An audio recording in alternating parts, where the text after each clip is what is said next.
8లో చూద్దాం. మొదటివాడు కడపటివాడు ముతుడై తిరిగి లేచిన వాడిని నేనే అని మొదటివాడిని చెప్తుంటే కార్యారంభం కంటే కార్యాంతం మేలు అనేది ఇక్కడ కనబడుతుందండి. ప్రసంగి 8వ వచనము, ప్రకటన 8వ వచనం మొదటివాడు కడపటివాడు. ఇక్కడ మరి ఆ యొక్క యోహాను సువార్త 8వ వచనం బేదలు ఎల్లప్పుడూ ఉంటారు కానీ నేను ఎల్లప్పుడూ ఉండను అనేది ముందు వెనకల గురించి 8వ వచనాల్లో కనబడుతున్నాయి.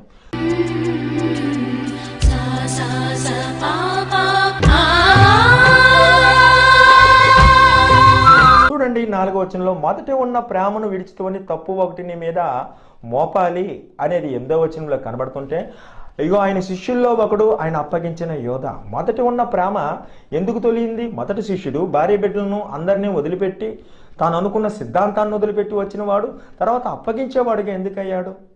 చూస్తే ఇక్కడ కూడా జాగ్రత్తగా గమనించిన 4వ వచనంలో జ్ఞానుల మనసు ప్రలాపించింటి వారి మీద ఉంటుంది, బుద్ధిహీనుల మనసు సంతోషించే వారి మీద ఉంటుందన్న.